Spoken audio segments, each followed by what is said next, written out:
bandeko balandi mbote na bino esengo ezali lisusu na biso lelo mpona bokutana ya biso na bino mpo tolekisa elongo ngonga oyo lelo tozali bongo kolobela motuya to valeur ya makila na kati ya molimo, valeur ya makila na kati ya spiritualité.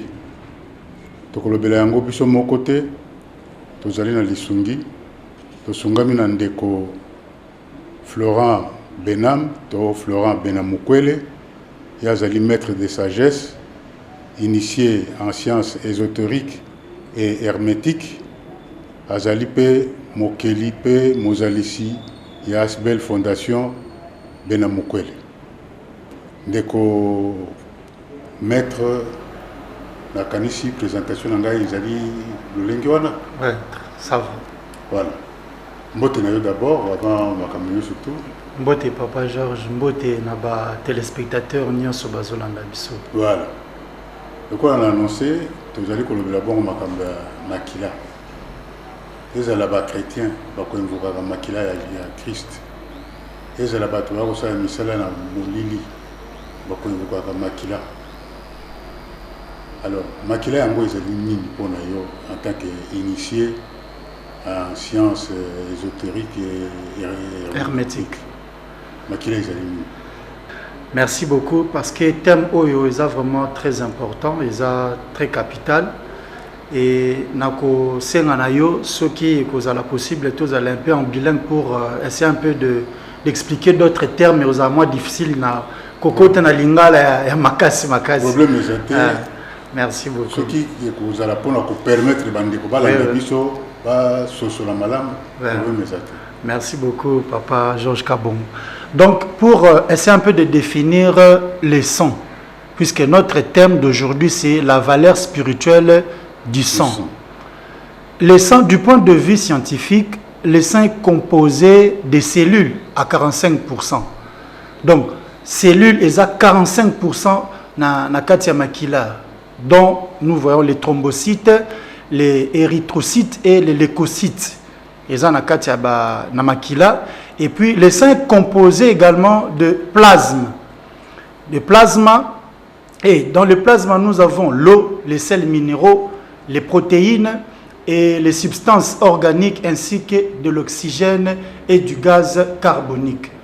Mais ici spécialement dans l'émission, en tant que maître initié en ésotérisme et en sciences hermétiques, du point de vue ésotérique, d'un regard ésotérique, on peut tout à fait admettre que les 4 éléments naturels qui sont le feu, l'air, l'eau, la terre, ils sont présents dans les sangs, voire même le 5e élément qui est l'esprit, l'éther, l'est également, par la rémanence qui produisent les différents signaux électriques qui parcourent avec lui notre corps et notre cerveau. Donc, du point de vue kabbalistique, magique, occulte, on les considère comme étant un condensateur fluidique. Et lorsqu'on parle d'un condensateur fluidique, d'abord, les condensateurs fluidiques servent à condenser le fluide. On entend par fluide l'énergie, de l'énergie qui crée un esprit ou un égrégore qu'on souhaite attirer à un endroit donné. Donc, bref, un condensateur énergique et fluidique peut créer ou attirer une énergie. Donc, c'est un peu ça. Voilà. Wana na bandeko babiso ba olanda biso to simbate na science ésotérique kabbalistique makila ezali condensateur. Voilà, makila ezali condensateur fluidique. Donc makila ezali lokola ezali liquide moko oyo ekoki ko benda milimo pene na yango. Donc esika nyoso makila ezali d'abord makila c'est le symbole de l'âme.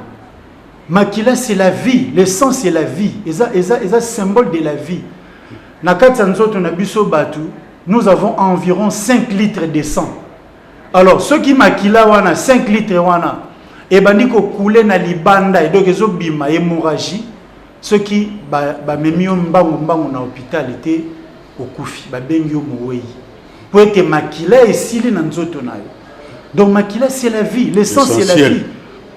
Donc composante essentielle principale. Voilà. La vie à moto. La vie à moto ezali makila. Kasi sikoyo makila yango eyekoluka nini kati na molimo la spiritualité eyekoluka nini msala nango nini tina nango nini la spiritualité.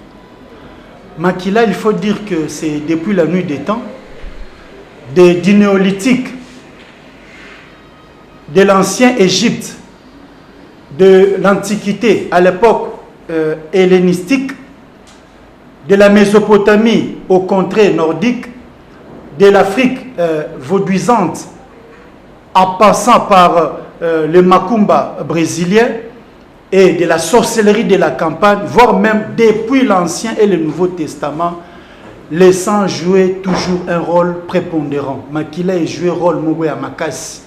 Donc, na ba époque nyonso, na ba dispensation nyonso, na ba temps nyonso o biso batu. Depuis même création, Makila a joué un rôle. Makila a un rôle très important dans la vie spirituelle de Moutou, puisque Makila c'est le symbole de l'âme. Nzamba keli Moutou ache pona to kende na musika penzate toza na nzoto toza na corps âme esprit. Alors Makila na ya Makila nous avons cet esprit là, cette âme là, c'est dans le sang d'un être humain. Donc Makila a un rôle moko munene yangwano moni na ba culture, na ba tradition, na ba civilisation nyonso ba pesa ki importance na Makila. Olobi ezali na rôle monene, na rôle mingi en dehors ya rôle ya condensation, ya condensateur o ezali na yango rôle principal. Est-ce que okoki ko épingler ba rôle mususu oyo Makila ezali ko jouer? Mais oui, bien sûr. Le rôle principal oyo toko évoqué dans l'émission de Bissulilo, les sangs attirent les esprits. Et si quand sur Makila et Zali, présence na une infime partie, ya Makila et Tangi et Sikawana, et Kubenda ba milimo ya ndenge na ndenge. Parce que nakat Makila et Zali, et sa substance moko énergétique. Oyo, c'est un liquide vital, c'est une force vitale. Oyo, ba esprit nyonso. Ba esprit nyonso baza na monde invisible, bazara na posa ya ko se nourrir na Makila, entre autres les esprits démons, les esprits maléfiques. Yango no moni na kati ya monde ya sorcellerie, na kati ya monde ya magie noire, ceux qui ont remarqué na ba oyo ba salaka ba erreur ya kokota na ba kati ya ba domaine wana. Bamona makambo etali kusopa Makila ya batu. Kusopa Makila ya batu pona tango mususu azwa pouvoir, azwa tango mususu ba chance, azwa ba opportunité, azwa ba richesse. Makila est joué rôle. Parce que Makila ezali ko jouer rôle, il y a offrande. Ezali ko jouer rôle, il y a nourriture, il y a ba esprit. Il y a ba esprit de l'astral, du bas astral. Makila zako jouer rôle ya ko ezalo kwa carburant na bango. Makila zalo ko la neti donc force na bango. Donc sans Makila ba esprit na bazana esikate na pembeni ya batu. Donc ceux qui ba esprit démoniaque, ba sorcier, ba sataniste, ba luciférien, parce que ce sont plus des satanistes, des lucifériens, ba sorciers maléfiques. Ne ba travaillera trop na Makila parce que ba est bien important sa Makila na kati Makila eza na énergie vitale, force vitale eza wana eza liquide moko précieux. Alors quand on a bandé émission na lobby que Makila ezali parmi ezali condensateur fluidique. Or na kati ya ba condensateur fluidique tozali na ba sorte ya ba condensateur fluidique. Nous avons trois groupes de condensateurs fluidiques qui sont, il y a les condensateurs fluidiques solides, et lorsque nous parlons de condensateurs fluidiques solides, nous voyons les métaux, les minéraux et autres, tout ce qui est solide. Et il y a les condensateurs aériens, condensateurs fluidiques aériens. Dans les condensateurs fluidiques aériens, nous retrouvons les essences, les parfums et les fumigations, les encens et autres. Donc, nous sommes tumbamaka, oesengaka, milinga ebima, solo ebima, babengaka condensateur fluidique aérien. Et spécialement aujourd'hui, nous parlons du sang où les alibongo ko faire partie na groupe yaba condensateur fluidique liquide. Et dans le condensateur fluidique liquide, nous avons les sangs, les spermes, maïa mibali, mais lelo spécialement pour le belamingi na makila.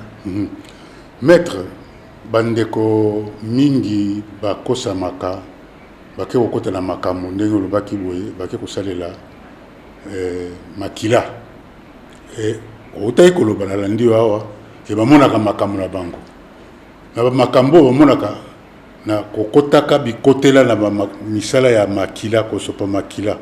Est-ce que vous pouvez épingler quelques 2-3 exemples ya oyo et balukela kabango na kokotaka musala wana ya kosopa makila?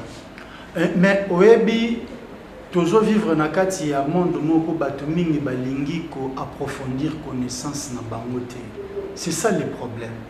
Omoni ngai nazo profiter lisusu na émission lelo ko pesa yo longonya merci na yo na chaîne antenne A pour na musala malambo zo sa na mboka.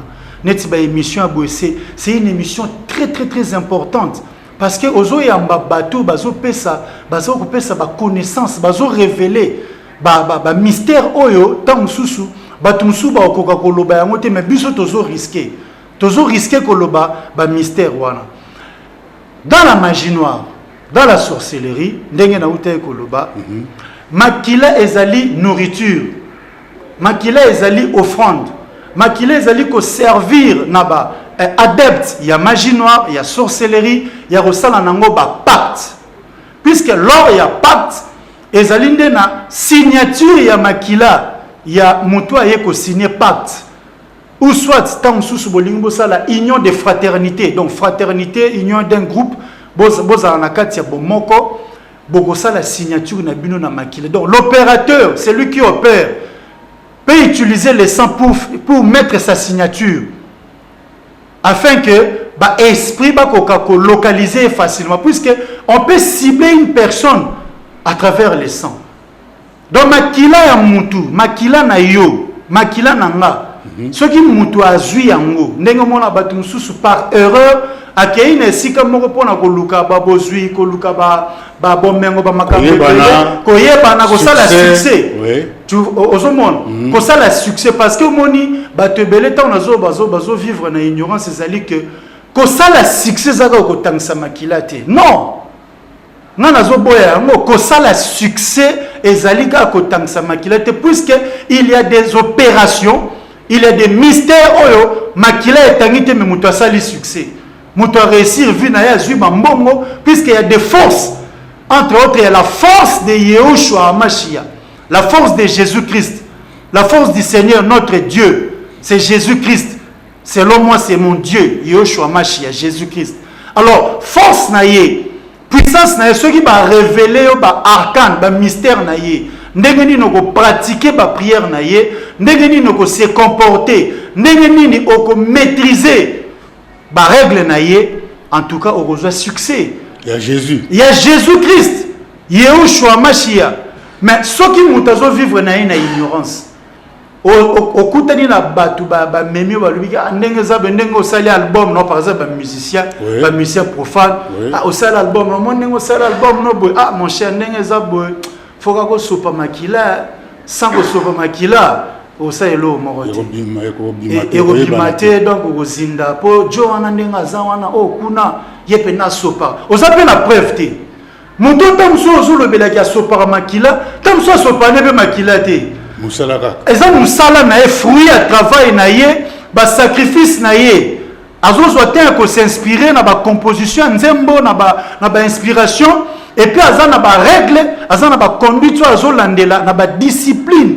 Puisque il y a détruire, évoluer dans le domaine spiritualité, il y a des disciplines.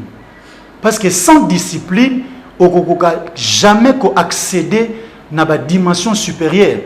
Puisqu'il y a des disciplines où on te dit, ndenge oza boye na période oyo okoki kosangisa nzoto na yo na molongani na yo te to na basi te na période oyo okoki komela masanga te na période oyo okoki komela cigarette te diamba te il faut ozala na état moko ya pureté ya chasteté na ya sainteté mais komona mutu a respecter badiscipline wana na vie na ye na période wana mais c'est très difficile mais soki bayebisi mutu wana c'est la biso liste ya famille na bino asali liste wana bon zwa tonga oyo bakangi band ale zwa tuba tonga oyo otubi tongeri tombe na mama na yo c'est fini ozomona mais ce qui est tombé ndenge wana maître yo ozali maître totuna to profiter totuna ce qui baye koyebisa yo simake tonga wana ezwi nde mama na yo est-ce que yo boyo lobi ah mama te mais aussi otubi moya kobongisa ezali te. Il faut dire que dans la magie noire il n'y a pas de pitié. Dans la magie noire, quand vous empruntez les chemins de la magie noire, dites-vous déjà qu'il n'y a pas, il n'y a ni pardon, ni compassion, ni compréhension, ni tolérance. Donc, ce qui au quotidien, dans le domaine il y a magie noire, ils ont une excuse au présenté. Ils ont un pardon au joie. Bagoyo ke la yo mawate, bago comprendre yo te, bago tolérer te, bago pesa yo chance te. Ya obongisa. Donc bongisa na nous bongo na sima oya o sala malam non. O yo zo sala. Engagement o yo zo zwa. Yango wana ndeza considérer. Yango wana ndeza compter. Alors, quand vous va présenter par exemple les listes wana. Liste wana et puis jamais bakoyebisa yo que liste oyo ezali liste ya bateau tozo linga to boma. Et ça par exemple bon boza combien na famille na bino. Tangela biso bat ba na famille na bino comment ba kombo na bango wana. Okomi ba kombo na bango papa esili bon. Ah OK. Bon. Zwa tonga yango. Bakangi o band ya noir na misu. Pour monate. Mais c'est un rituel. C'est un rituel. Alors, baebiso balobi bon yo tuba tonga na papier yo komi ba makambo wana. C'est pour seulement pour voir nani na katsa ba ko tromper parce que les deux est le père des mensonges. Ba ko ebiso jamais que esika yo tonga o egui wana ko tubama ke mutona nde to ko boma ba ko betela o lisolo wana te ba ko tromper yo ba ko kosa yo.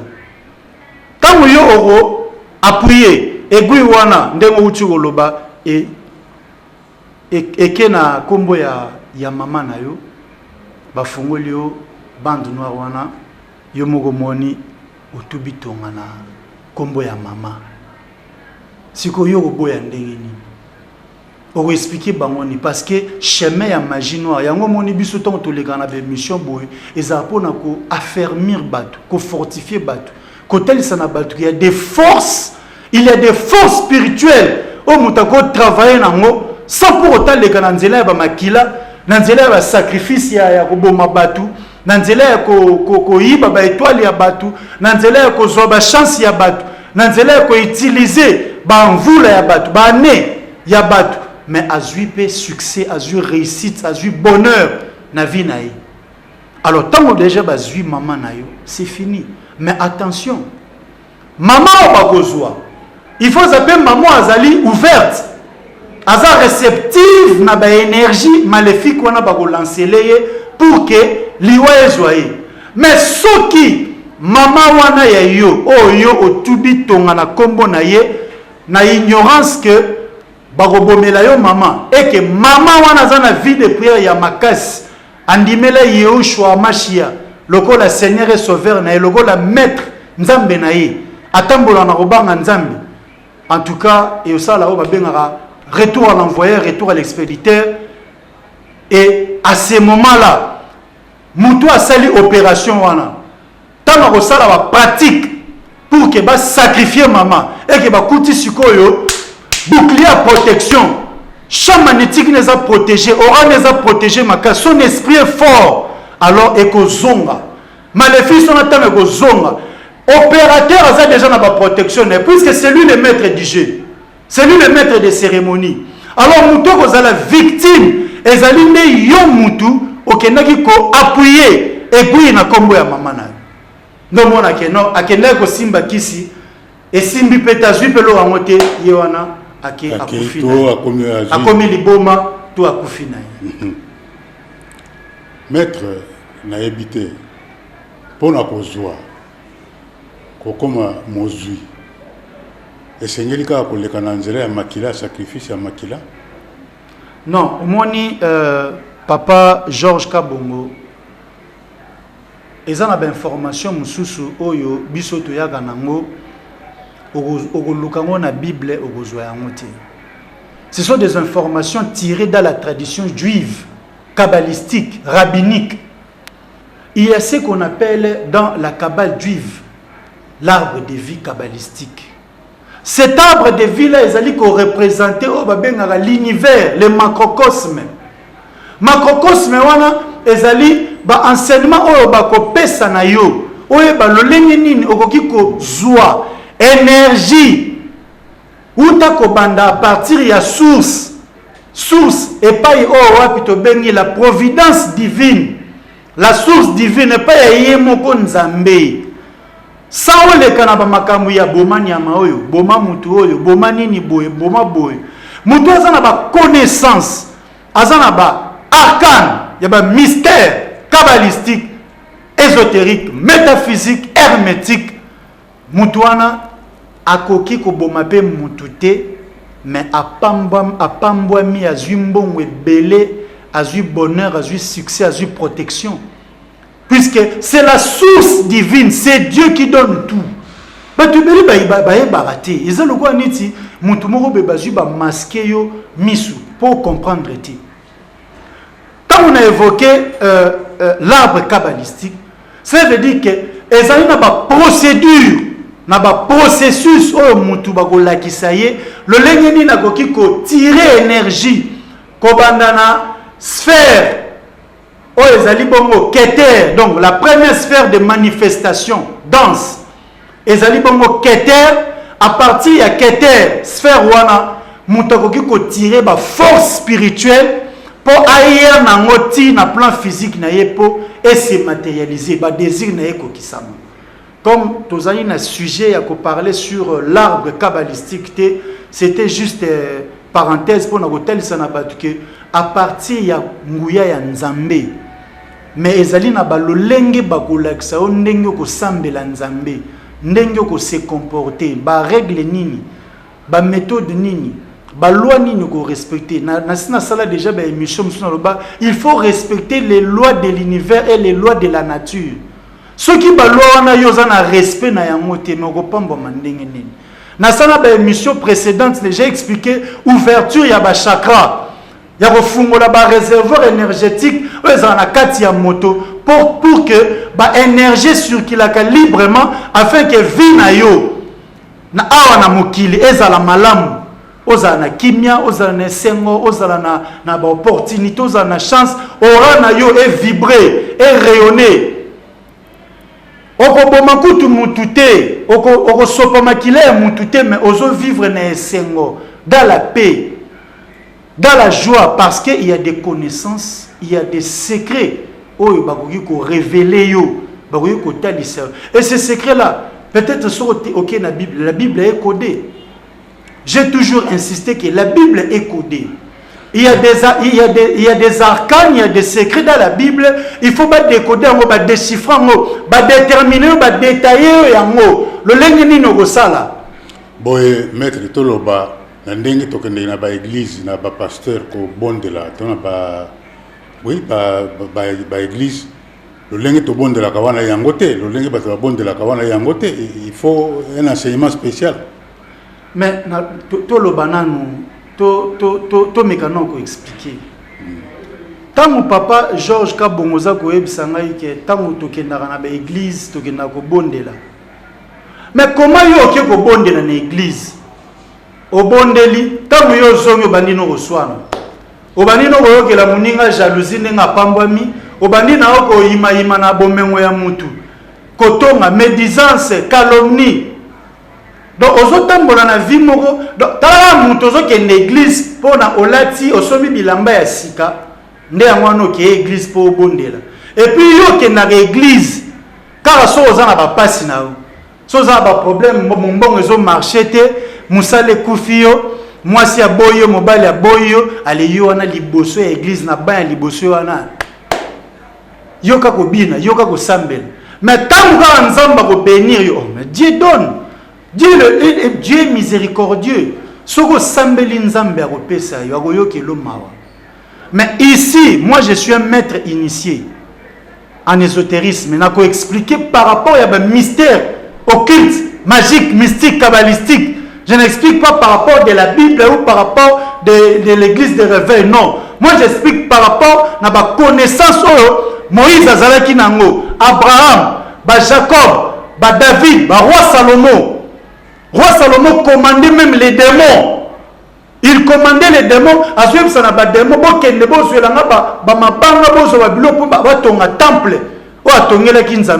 ce sont des mystères, ce sont des clés. Il y a Bible. Mais les gens ne savent pas ça. Roi Salomon avait commandé des démons. C'était un pouvoir. Donc, même aux abois, on a le pouvoir de commander même des démons. Il y a un peu ça, ordre, ça, il y a un peu Moussala.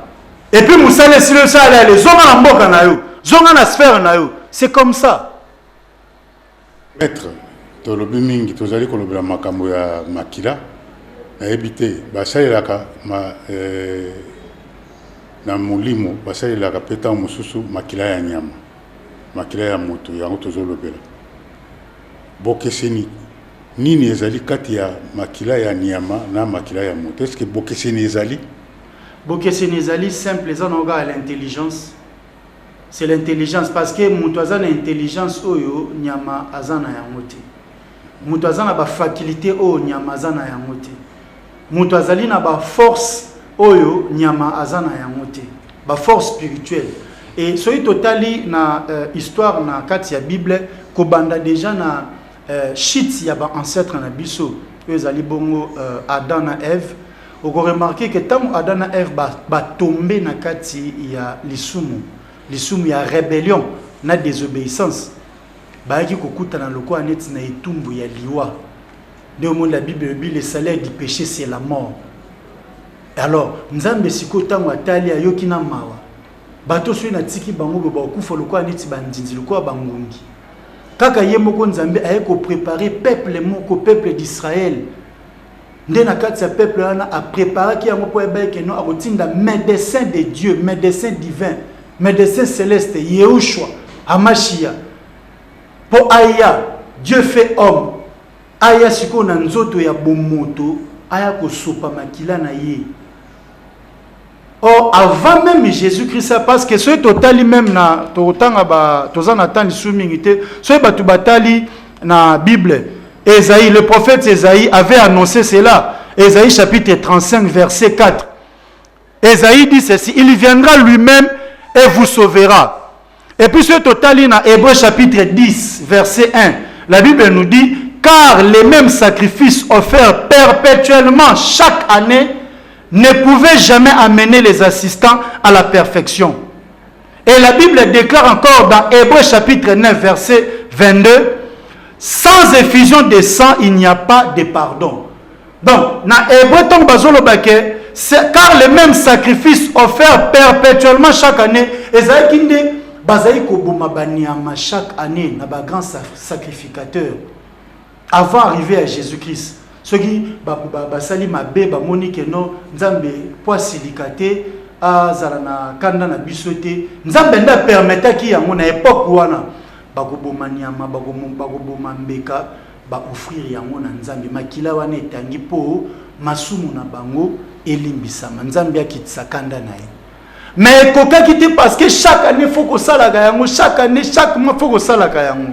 Alors c'est pour cela lui-même la providence divine, le créateur ayeko tinda mwana na ye. Ye moko na kati ya mwana na ye alati nzoto na biso batu. Aye asopi makila na ye. Yango no moni na monde ya sorcellerie. Ceux qui allaient na eloko e bangi saka ba sorcier ba sorcier maléfique bien sûr, puisqu'il y a des sorciers. Les sorciers c'est un terme, c'est la sagesse, c'est quelqu'un qui est rempli de la sagesse. Mais en Afrique, spécialement eza lokwa neti kosala koboma batu kosala batu mabe kolia batu moto azolinga sunga famille bino bozwi bovandeli makita bolie nde tobenga yango kindoki. Mais en réalité kindoki ezaka koboma batu te. Alors ba sorcier soki eza na eloko ebangisaka bango makasi ezali makila ya Yehoshua Mashia o asopaki na ngomba ya Golgotha pona masumu na biso. Makila wana ezali lokola arme. Mais eza na lolenge nini okobela makila wana. Eza na ba clé, eza na ba fungula, eza tika ndenge olalo la muki boy na tongo bandoloba. Na beli makila Jésus Christ, ezina nga esala pe mena suka na ba bomio. Obe ba wanonyo kolao, ozozo musala te mobela makila Jésus Christ. Ozobela makila Jésus Christ, ozobota te, ozobela makila Jésus Christ, ozobala te. Yo mo tomi okomi komi lobela mais makila Jésus Christ ngo nazobela ezalaka ya solo beza ya lokuta. Ezande na ba principe mystique, occulte magique. Oba kolaksa ndenge nini oko utiliser, oko invoquer le sang de Yehoshua Mashia, Jésus Christ. Ezana ba procédure, ezana lolenge. Il y a même des temps. Yango moni importance ya makila ya moto eza très important. Moni soki pardon papa soki moto akoti na kati ya magie noire ba obanda ta musuna ba sacrifice ya banyama offrande banyama offrande ba mona non ne soyez calme to verser ka makila ya bantaba ya bangombe ya basoso ya ba pigeon ya ba meme bozo sala bozo po makila ya ba pigeon ya ba meme ya bantaba ya bangombe. Même kolo ezali lokola makila ya moto ezali plus que ya nyama suka na yo il faut ça nini osopo makila ya moto. Donc c'est ça maître. Mais na ndenge lobi que ndenge ya ko invoquer makila ya Jésus Christ ezali na ba clé ezali na ésotérisme wana et comme occulte comme ba science occulte baza ko déplorer, pour dénoncer. Mais science occulte c'est nini papa? Science occulte c'est ce qui est caché. Science occulte c'est ce qui est caché. Lui-même le grand maître Yehoshua Mashia Jésus Christ. Abikisi muntu.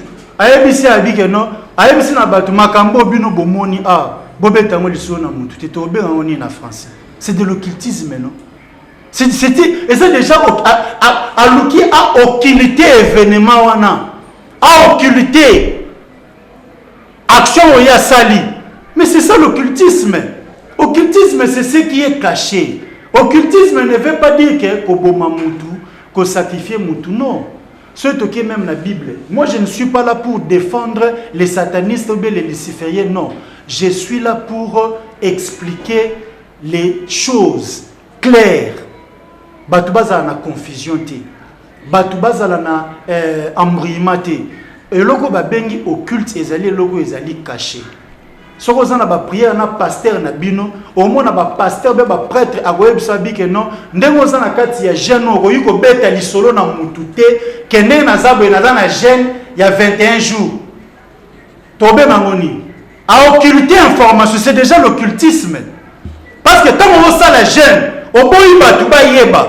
Oboyi batu ba comprendre que zana jeune à sec. Il y a 21 jours, il y a 40 jours. Et c'est déjà occultisme. Donc, on se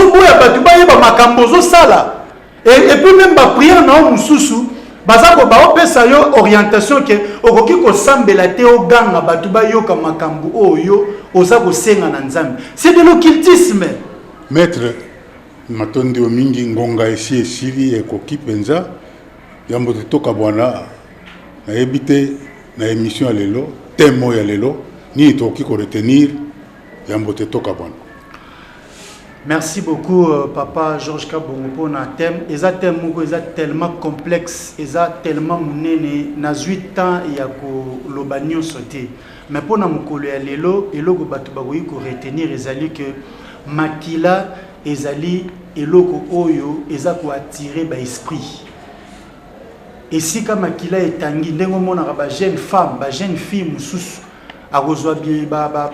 Excusez-moi le terme, Babiloko ya seli na période na ya sanza abwaki yango na fulu abwaki yango na balabala to abwaki yango na esika batu bazomona un sataniste akoyeko récupérer Babiloko na yo wana bandi hygiénique na wana ki asali nango ba cérémonie pe vi na yo baby tozala toyeba ke eza na makila parmi ba makila bato ba retenir ke eza na makila moko esopana na ngomba ya Golgotha, makila ya Yehoshua Mashia, mon maître et mon guide, mon Dieu, car je suis l'ambassadeur de Yehoshua Mashia sur la terre. Nazako détenir ba arcane ba mystère ya Jésus-Christ.